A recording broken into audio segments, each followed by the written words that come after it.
Hello friends, स्वागत है आप सभी का टीएस एजुकेशन सेंटर में। फ्रेंड्स, आज के इस वीडियो में हम जानेंगे सामान्य ज्ञान के 50 महत्वपूर्ण प्रश्न और उत्तर जो आपके आने वाले सभी प्रतियोगी परीक्षाओं में महत्वपूर्ण होने वाला है। तो चलिए शुरू करते हैं आज का वीडियो। आज का पहला प्रश्न है, सचिन तेंदुलकर ने अपना 100वां शतक किस देश के खिलाफ लगाया? इसका सही जवाब है बांग्लादेश के खिलाफ सचिन तेंदुलकर ने अपना 100वां शतक लगाया। अगला प्रश्न है, स्वतंत्र भारत के लिए व्यक्तिगत रूप से पहला ओलंपिक पदक किसने जीता था? इसका सही जवाब है केडी जाधव स्वतंत्र भारत के लिए व्यक्तिगत रूप से पहला ओलंपिक पदक जीता था। अगला प्रश्न है, सुल्तान अजलान शाह कप किस खेल से संबंधित है? इसका सही जवाब है हॉकी खेल से संबंधित है सुल्तान अजलान शाह कप। अगला प्रश्न है, कौन सा संगठन बंगाल का पहला क्रांतिकारी संगठन था? इसका सही जवाब है अनुशीलन समिति बंगाल का पहला क्रांतिकारी संगठन था। अगला प्रश्न है, चीन, मेसोपोटामिया और पर्सिया में भारतीय सैनिकों के इस्तेमाल के खिलाफ कांग्रेस के किस अधिवेशन में प्रस्ताव पारित किया गया? इसका सही जवाब है मद्रास अधिवेशन 1927 में। अगला प्रश्न है, ब्रिटिश सरकार ने हेग ओपियम कन्वेंशन पर हस्ताक्षर कब किया? इसका सही जवाब है 1912 ईस्वी में ब्रिटिश सरकार ने हेग ओपियम कन्वेंशन पर हस्ताक्षर किया।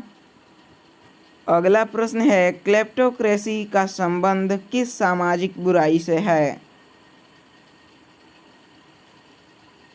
इसका सही जवाब है भ्रष्टाचार से संबंधित है क्लेप्टोक्रेसी। अगला प्रश्न है, अलाउद्दीन खिलजी ने दीवान-ए रियासत क्यों शुरू की? इसका सही जवाब है बाजार नियंत्रण के लिए अलाउद्दीन खिलजी ने दीवान-ए रियासत की शुरू की। अगला प्रश्न है, किस युद्ध के बाद बाबर का राज उत्तर भारत में शुरू हुआ? इसका सही जवाब है खानवा का युद्ध 1527 ईस्वी के बाद बाबर का राज उत्तर भारत में शुरू हुआ। अगला प्रश्न है, अशोक का 13वां शिलालेख जो सबसे लंबा शिलालेख है किसकी जानकारी देता है? इसका सही जवाब है कलिंग युद्ध और अशोक के हृदय परिवर्तन का वर्णन देता है अशोक का 13वां शिलालेख। अगला प्रश्न है, फाहियान के भारत आने का उद्देश्य क्या था?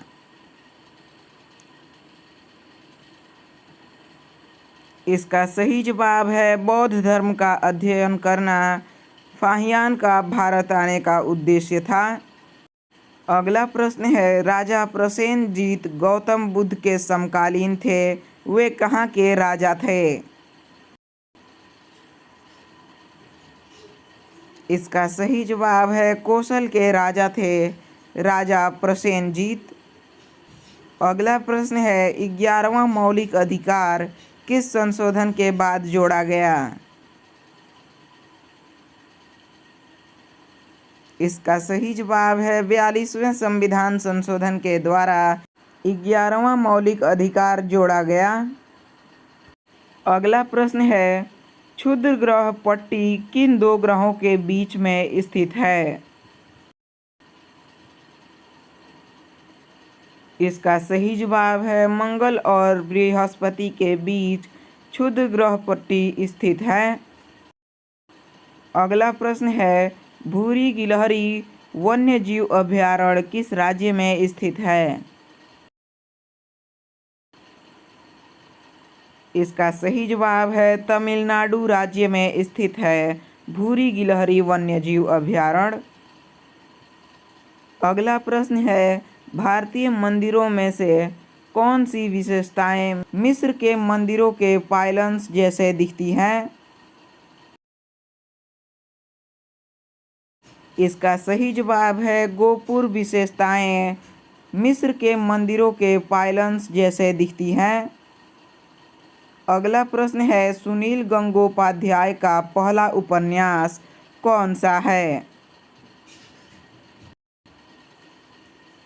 इसका सही जवाब है आत्मप्रकाश सुनील गंगोपाध्याय का पहला उपन्यास है। अगला प्रश्न है दिल्ली का अक्षरधाम मंदिर किस हिंदू देवता के लिए प्रसिद्ध है?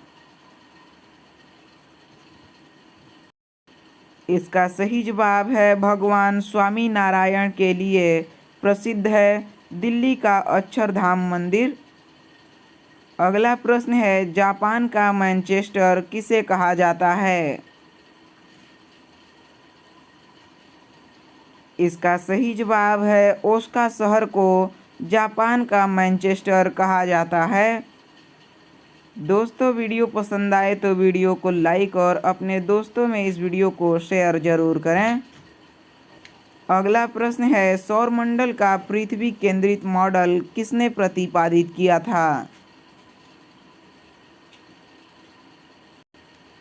इसका सही जवाब है टोलेमी ने सौरमंडल का पृथ्वी केंद्रित मॉडल प्रतिपादित किया था। अगला प्रश्न है बढ़ते हुए ब्राह्मण के सिद्धांत को अन्य किस नाम से जाना जाता है? इसका सही जवाब है बिग बैंग अथवा बृहद विस्फोट सिद्धांत के नाम से जाना जाता है। अगला प्रश्न है आगरा शहर का निर्माण किसने करवाया था? इसका सही जवाब है सिकंदर लोदी ने आगरा शहर का निर्माण करवाया था। अगला प्रश्न है botanic garden of India Republic किस स्थान पर स्थित है? इसका सही जवाब है नोएडा में botanic garden of India Republic स्थित है। अगला प्रश्न है भारत का पहला आर्यभट्ट कब छोड़ा गया? दोस्तों आप अपना जवाब कमेंट बॉक्स में ज़रूर लिखें। इसका सही जवाब है 19 अप्रैल 1975 को भारत का पहला आर्यभट्ट छोड़ा गया। अगला प्रश्न है 5 जगत वर्गीकरण किसने प्रस्तावित किया था? इसका सही जवाब है व्हिटकर ने 5 जगत वर्गीकरण प्रस्तावित किया था। अगला प्रश्न है एटीपी का निर्माण कहाँ होता है? इसका सही जवाब है माइटोकॉन्ड्रिया में एटीपी का निर्माण होता है। अगला प्रश्न है विनिवेश विभाग किसके अंतर्गत आता है? इसका सही जवाब है वित्त मंत्रालय के अंतर्गत विनिवेश विभाग आता है। अगला प्रश्न है कृषि क्रांति सर्वप्रथम किस देश में हुई थी? इसका सही जवाब है इंग्लैंड में कृषि क्रांति सर्वप्रथम हुई थी। अगला प्रश्न है किसने कहा था मैं सम्मान के साथ शांति चाहता हूँ?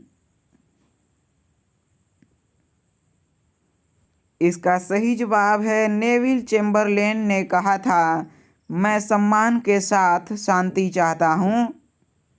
अगला प्रश्न है चार्टिस्ट आंदोलन किस देश में प्रारंभ हुआ था? इसका सही जवाब है चार्टिस्ट आंदोलन इंग्लैंड में प्रारंभ हुआ था। अगला प्रश्न है ताला नगरी उत्तर प्रदेश के किस शहर को कहा जाता है? इसका सही जवाब है अलीगढ़ को ताला नगरी कहा जाता है। अगला प्रश्न है 1857 की क्रांति में कानपुर के प्रशासन पर किसका अधिकार था? इसका सही जवाब है नाना साहब का अधिकार था। अगला प्रश्न है भारतीय राष्ट्रीय कांग्रेस के बारे में किसने कहा था भारत ने अपनी आवाज इस महान संस्था में पाई है? इसका सही जवाब है मदन मोहन मालवीय ने कहा था। अगला प्रश्न है कौसानी में लक्ष्मी आश्रम की स्थापना किसने की थी? इसका सही जवाब है सरला बहन हाइलामन लक्ष्मी आश्रम की स्थापना की। अगला प्रश्न है कलचुरी राजवंश किस प्रदेश से संबंधित है?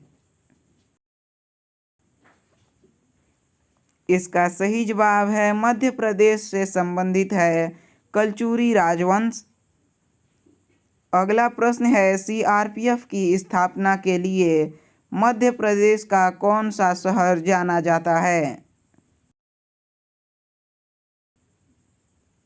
इसका सही जवाब है नीमच। दोस्तों सीआरपीएफ की स्थापना के लिए मध्य प्रदेश का नीमच शहर जाना जाता है। अगला प्रश्न है मध्य प्रदेश की गंगा किसे कहा जाता है? इसका सही जवाब है बेतवा नदी को मध्य प्रदेश की गंगा कहा जाता है। अगला प्रश्न है खेरवार आंदोलन कब प्रारंभ हुआ? इसका सही जवाब है 1874 ईस्वी में खेरवार आंदोलन प्रारंभ हुआ। अगला प्रश्न है जोहराबाई का संबंध हरियाणा राज्य के किस जिले से है? इसका सही जवाब है अंबाला से। दोस्तों जोहराबाई का संबंध हरियाणा के अंबाला जिले से है। अगला प्रश्न है अफगानिस्तान का हेलमंद प्रांत किसके उत्पादन के लिए प्रसिद्ध है? इसका सही जवाब है अफीम उत्पादन के लिए अफगानिस्तान का हेलमंद प्रांत प्रसिद्ध है। दोस्तों अगर अभी तक चैनल को सब्सक्राइब नहीं किए हैं तो चैनल को सब्सक्राइब जरूर कर लें। अगला प्रश्न है ऊर्जा उत्पादन के लिए कोशिका प्रायः किसके उपयोग करती है? इसका सही जवाब है ग्लूकोज का उपयोग करती हैं। अगला प्रश्न है ओल्ड फैथफुल नामक गर्म पानी का झरना किस देश में स्थित है? इसका सही जवाब है अमेरिका में स्थित है। अगला प्रश्न है निष्क शब्द किसके लिए प्रयोग होता था? इसका सही जवाब है मुद्रा शब्द के लिए निष्क शब्द का प्रयोग होता था। अगला प्रश्न है लूम किस काल का तकनीकी यंत्र था? इसका सही जवाब है सल्तनत काल का तकनीकी यंत्र था लूम। अगला प्रश्न है मंगल किस तरह के पौधों को कहा जाता है? इसका सही जवाब है मैंग्रोव पौधों को मंगल कहा जाता है। अगला प्रश्न है यूनानियों के मुख्य देवी कौन थी? इसका सही जवाब है एथीना यूनानियों की मुख्य देवी थी। अगला प्रश्न है मध्यम वर्ग को राजनीतिक अधिकार सर्वप्रथम किस देश में प्राप्त हुए थे? इसका सही जवाब है अमेरिका में मध्यम वर्ग को राजनीतिक अधिकार सर्वप्रथम प्राप्त हुए थे। अगला प्रश्न है लेंस किससे बनता है? इसका सही जवाब है फ्लिंट कांच से लेंस बनता है। अगला प्रश्न है संकल्प प्रोजेक्ट किस बीमारी के इलाज के लिए बनाया गया है? इसका सही जवाब है HIV और एड्स के लिए संकल्प प्रोजेक्ट बनाया गया है। अगला प्रश्न है, एक स्वस्थ मनुष्य का रक्तचाप कितना होता है? इसका सही जवाब है 80 से 120 mm। दोस्तों, मुझे उम्मीद है कि ये वीडियो आपको काफ़ी पसंद आई होगी। अगर वीडियो पसंद आई हो तो वीडियो को लाइक और चैनल को सब्सक्राइब करके अपने दोस्तों में इस वीडियो को शेयर ज़रूर करें।